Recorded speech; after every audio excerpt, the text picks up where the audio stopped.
My upbringing was typical of that of a middle-class family residing in Chicago's suburbs.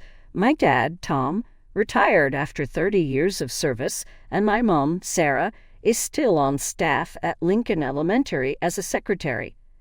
They did all they could for me, but we were never rich. Before I changed my name to Emma Reynolds, I was Emma Mitchell. I was employed by the mid-sized accounting company Anderson and Partners after completing my bachelor's degree in accounting. I assumed that would be my life. Get up, go to work, come home, repeat. The pay was good, and the work was consistent. Then there was that October Tuesday when it rained and I ran into Marcus outside of Starbucks. He had an important meeting to attend. While I was in a mad dash to grab my coffee before work, I wanted to die there as my coffee spilt all over his very costly clothes. I began to apologize as I wiped his jacket with napkins. "I'll pay for the dry cleaning, I swear." Rather than becoming furious, he chuckled. "It's not important. However, you may compensate me by joining me for dinner this evening." After that meal, more and more came to pass. When compared to my previous dates, Marcus was completely unique.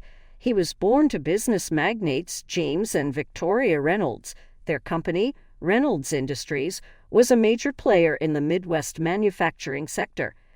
On the other hand, he never put me in my place. My real family, as he put it, was something he adored. When he brought me to see his parents at their Lake Forest estate, everything changed. The way Victoria Reynolds examined me as if I were a foreign object attached to her shoe is an image I will never forget. She proclaimed, "So, Tasha," while twirling her wine glass, "Marcus tells us you're an accountant." "Yes, I am," I responded, my voice quivering just a little. "How?" "Practical," she remarked, her smile delicate and almost non-existent. "And your parents?" "My mom is a school secretary and my dad is a retired police officer." She thought I was implying they were criminals when I told her that. Throughout dinner, James Reynolds ignored me in favor of talking to Marcus about his job. I wholeheartedly accepted Marcus's proposal 3 months later. Silently congratulating us, his parents showed up at our wedding. Over time, I hoped to win them over. Love, I believed, would suffice. Marcus graciously offered me his penthouse in the heart of Chicago after our honeymoon on Bali, with windows that extended from floor to ceiling and looked out over Lake Michigan. The space was larger than my parents' whole house. It seemed as if I were in a surreal dream. Our marriage lasted 2 months before I found out I was expecting. I told Marcus, and he was so happy that he spun me around our enormous living room. Upon hearing the news, even James and Victoria appeared to soften a bit. However, Victoria couldn't help but comment, "Well, at least the child will have good breeding on one side." We welcomed our kid into this world on a chilly December morning. Marcus was certain that he'd be named James Jr. like his dad. Holding him made everything else fade into the background. Neither the persistent nitpicking by Victoria nor the rumors circulated at the after-hours parties hosted by Reynolds Industries regarding the accountant who married the boss's son. We thought JJ was great. It was a good first 2 years. Coming home early to play with JJ, reading him bedtime tales, and taking us both to the park on weekends, Marcus took to parenthood like a fish out of water. As I took care of JJ at our home, I worked part-time as an accountant while he thrived as financial director at Reynolds Industries. Despite their distaste for me, Victoria and James lavished their grandchild with costly presents and made frequent visits. Things began to shift, though, around the time JJ became 3 years old. "Big project at work, honey," Marcus would say every time he arrived home later than before. "You just don't get it." No longer did the dad make it home in time to see his son. He barely made it to bedtime. Next thing we knew, it was Thursday, and Victoria had dropped by our flat unannounced, her Hermes scarf artfully tucked in, weather permitting. She walked right in without waiting for an invitation and asked, "Would you care to explain why you weren't at the company's annual gala last night?" Bewildered, I gazed at her. "What gala?" Stop acting foolish, Tasha. Celebration of Reynolds Industries' Golden Jubilee. You weren't there, but every other executive and their wife were. I felt sick to my stomach. I didn't know about any gala. Veins narrowed in Victoria's eyes. According to Marcus, you were sick. Do you mean to say that my son lied to me? I sat in the living room in the dark all night long, waiting for Marcus to return home at 11:30. As he entered, he untied his tie and halted abruptly upon spotting me. "Why didn't you tell me about the gala?" Quietly, I inquired. God bless that I had preserved all that proof. When my attorney presented the emails exchanged between Marcus and Sophia, exposing his affair and the vile messages he had directed at me, the judge's expression shifted completely. Those texts, discovered by chance, had uncovered truths I had feared, and the timestamps validated that I wasn't imagining things. The judge scrutinized the evidence, her tone now cutting. "Mr. Reynolds, you claim your wife is unstable, yet these emails suggest that you were the one deceiving her, gaslighting her?" Marcus squirmed in his tailored suit, visibly uncomfortable. In the end, the court granted me primary custody of JJ, ordered Marcus to pay child support, and restricted his visits to every other weekend. With my parents' help, I returned to my accounting job full-time. They took on grandparent duties without complaint, transforming their retirement into full-time care for JJ. It wasn't the life of luxury we had once known, but it was real and it was ours. Their modest home was warm and welcoming, the kind of warmth I had been missing for years. One quiet Saturday morning as I prepared breakfast, a black Range Rover pulled up outside. Marcus and Sophia emerged, dressed in designer outfits worth more than my monthly salary. Without waiting for an invitation, Marcus strode into the house, declaring, "I'm here to see my son." Sophia followed, her gaze sweeping over the cozy but well-loved furniture with a look of disdain. "Oh my God," she sneered, picking up one of Mom's cherished family photos. She laughed. "This place is like a real kennel." I looked her dead in the eye. "Watch what you say." Sophia turned to Marcus, her voice dripping with scorn. "How can you let him live in this shack, darling? And these old folks?" She gestured toward my parents with a dismissive wave. "A Reynolds heir shouldn't be raised here." "Get out of my parents' home," I said, keeping my voice steady. "Now." Marcus smirked, leaning in. "You think you've won in court? Just wait." "Let's go, darling," Sophia whispered, brushing past me. "This place probably has fleas." Stood there, seething as they drove off. The harassment had gone on long enough. I was ready to do something about it. Later that evening, as I sat at the kitchen table with a cold cup of coffee, Dad joined me. "You can't always play defense, sweetheart," he said, his eyes serious. "Remember Mike Sullivan from my police days? He's a private investigator now, and he's thorough, a real expert at uncovering details." I thought about Sophia's taunts, her emails, and the constant barrage of insults. Maybe this was my chance to finally take a stand. A few days later, I met with Mike Sullivan. He was just as I remembered, rugged but sharp, with a sympathetic look in his eyes. Over the following weeks, Mike uncovered things I never would have imagined. First, Sophia Loren wasn't even her real name. She was Carla Larson, a seasoned con artist who had built a career preying on wealthy men. Even worse, she'd been siphoning funds from Marcus's business accounts and selling insider information to his competitors. She was a criminal hiding behind a veil of luxury and refinement. Mike handed me one last piece of evidence. "Remember that big contract Reynolds Industries lost?" Sophia sold the bid details to their rival just days before the deadline. With all this information, I decided to hold my cards, waiting for the perfect moment. On Wednesday, Marcus's mother, Victoria, called. "James's 60th birthday is Saturday," she said icily. "JJ owes it to his grandfather to be there, and since he's too young to come alone, you'll need to bring him."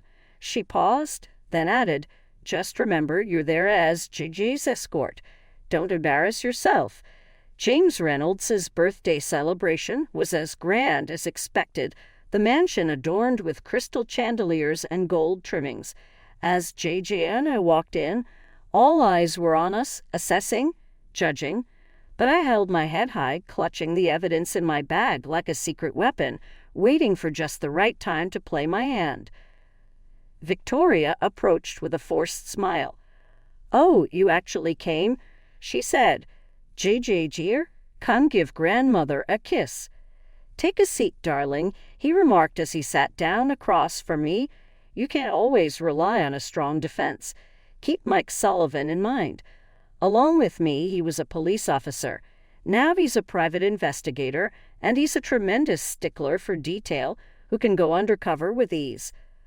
All those terrible letters that Sophia kept sending me, her condescending remarks about my parents, and her haughty face lingered in my mind. "Look at this pitiful pretender."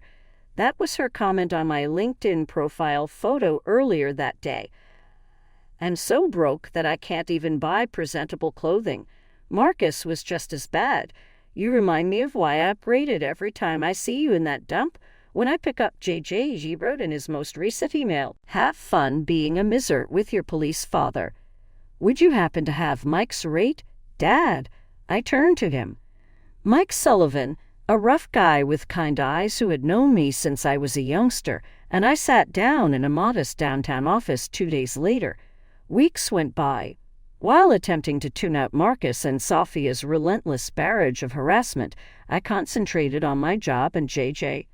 Next, Mike gave a call. "You should visit my workplace," he stated. "Seeing this in person is something you absolutely must do." I was given a large file by him. His first point was that Sophia Loren wasn't actually her given name.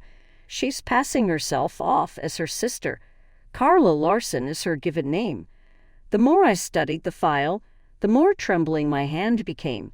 Sophia worked as an escort before joining Reynolds Industries, a profession in which she would frequently visit wealthy men and live off their money until either they were sick of her or they found out about her small-time scams. She would go by different aliases in different places, vanishing every time things were about to get heated. Reynolds Industries was where her actions were far more detrimental. "Check out these bank transfers," Mike said. "She's been siphoning money from company accounts, small amounts that wouldn't raise red flags. And these emails," he said, displaying screenshots. "She's been selling company information to your in-laws' biggest competitors, product launches, merger plans, everything." With my thoughts racing, I reclined. My husband and the entire Reynolds empire were swindled by the flawless, refined Sophia Loren, who is actually a scam artist. As Mike retrieved yet another folder, he remarked, "There's one more thing. Have you heard about the major contract that Reynolds Industries lost last month? The one that drained their bank accounts. Just 3 days before the deadline, Sophia sold their competitor the bid information. I painstakingly collected all the evidence, producing numerous copies, yet I did nothing. At this time, no, because I learned something new. Timing is crucial. That Sophia didn't. Wednesday morning was when Victoria called.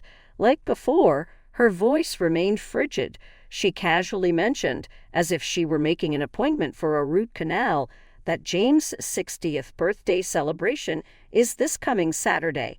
Even though we'd rather have no outside guests, JJ owes it to his grandpa to celebrate his birthday with him, and because he is too little to travel alone, she allowed the phrase to dangle. "The invitation is solely for you to serve as JJ's escort, so keep that in mind," she emphasized. "Keep your distance so as not to cause anyone any embarrassment. 7 o'clock is when the celebration begins." You may have predicted that James Reynolds' 60th birthday bash would be grandiose. Servants carried silver trays laden with champagne as the mansion was adorned with crystal and gold. Upon entering, JJ and I were met with every critical eye. "Oh, you came," Victoria said, her smile tightly wound. "Well, JJ darling, Come give grandmother a kiss." Standing awkwardly beside the appetizer table, I observed my son being led about like a show pony. Everyone else in the room either paid me no mind or muttered something under their breath. While I waited, I held on to the big bag that held Mike's paperwork. Marcus escorted Sophia inside the building at that moment. With dangling diamonds, she had a crimson Valentino gown that was likely more expensive than my automobile. It was Marcus who proclaimed, "Everyone," as he clinked his glass. "I have an announcement to make." He drew Sophia in closer. "My future bride, Sophia Loren, is someone I'd like you to meet. Next spring, she will formally become a part of the Reynolds family."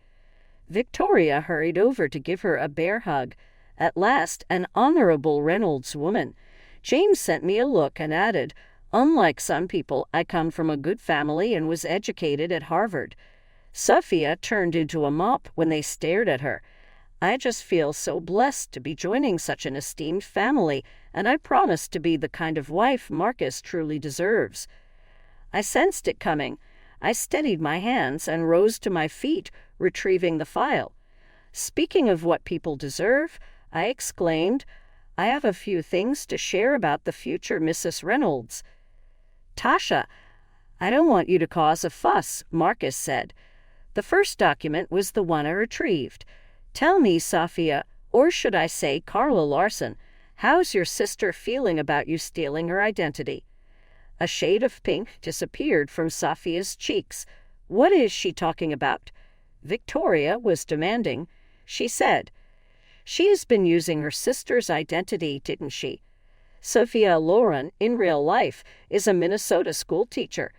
Carla Larson, a former escort and comm artist," I said, pointing to her. "She's lying." Despite Sophia's screams, I had already begun gathering documentation, including images, bank accounts, and police reports. "My favorite is this one," I said as I produced additional paperwork.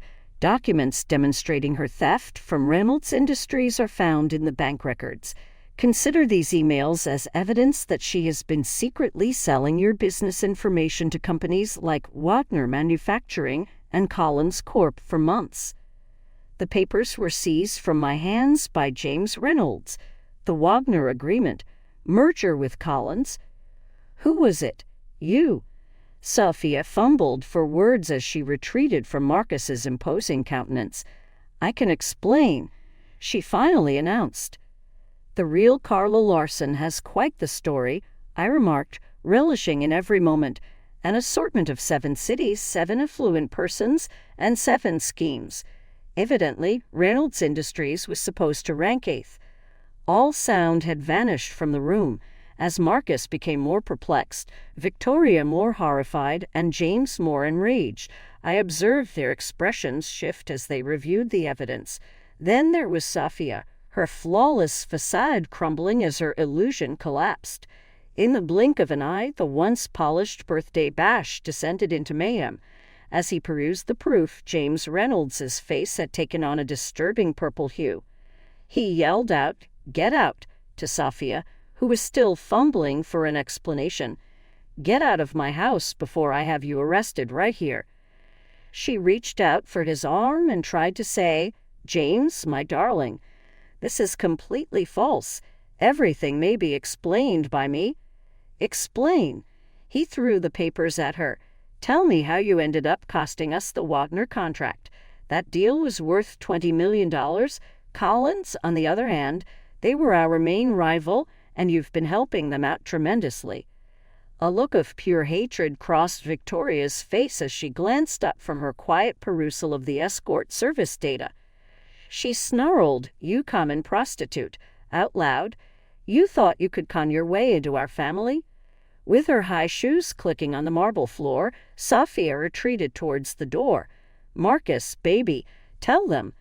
Gazing at the old images of Sophia, or Carla, with other rich men made Marcus look like he might be sick. With an eerily still voice, James threatened to contact the police if the intruder did not vacate his property within 30 seconds. "And believe me when I say that you will be seeing many of our solicitors regardless." James looked to his son after Sophia had escaped. Everyone was watching as the partygoers pretended to be engrossed in their champagne. "You brought this woman into our company," James remarked. "Entrusted her with sensitive data. For the sake of what? How lovely was she? Had charming legs?" "Dad, I had no idea," Marcus started to say. "Indeed," James yelled out. "You had no idea. Forgot to verify." He looked over at JJ and adjusted his tone slightly. "Without utilizing your brain, of course. Marcus, I'm firing you. Get your office in order by tomorrow." "But Dad—" "And the flat where you currently reside. Owned by the business. Look for a new place to call home." Victoria, who had been unusually silent, abruptly shifted her attention to me. "Tasha," she murmured, her voice suddenly filled with anguish. "Apologies are due to us. Quite a noteworthy one. God only knows how much damage you prevented for our firm."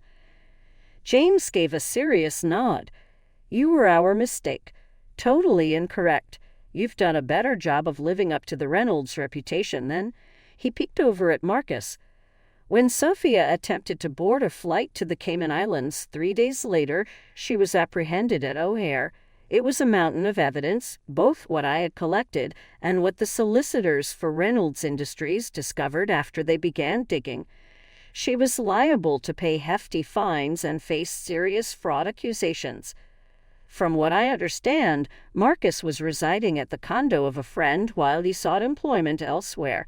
No other banking institution was interested in hiring a man who had been sacked for such egregious carelessness. Everything changed 6 months ago during James Reynolds' birthday celebration.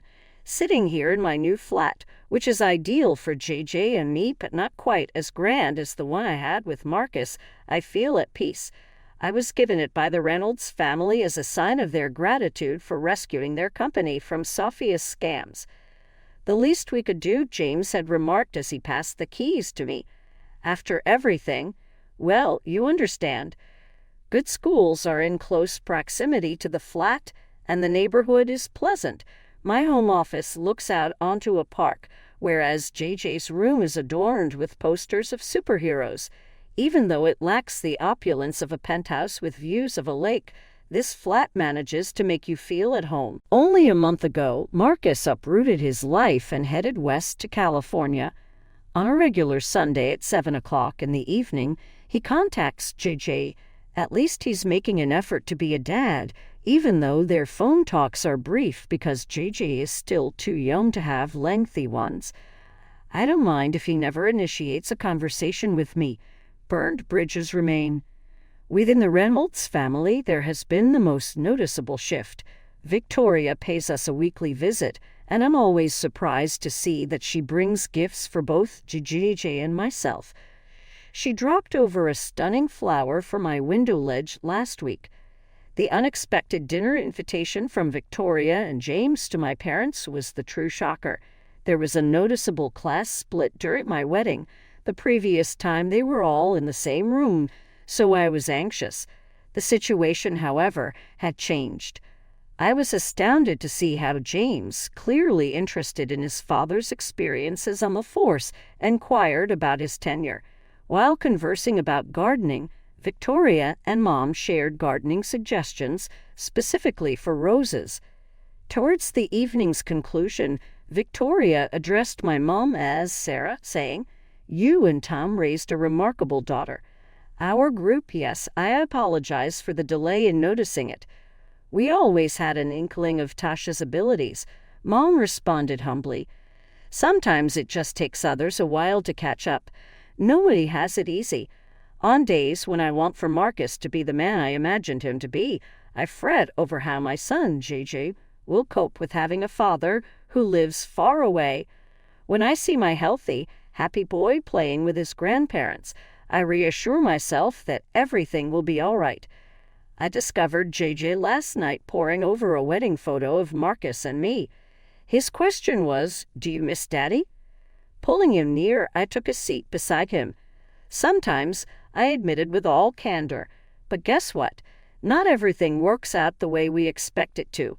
Before anything good happens, something bad could happen. Maintaining your authenticity is paramount. As I put him to sleep later, I reflected on how far we had gone, from the Reynolds family's contemptuous treatment of the plain accountant to the lady who rescued their business. The joyful conclusion you were hoping for doesn't always materialize. It can be better at times.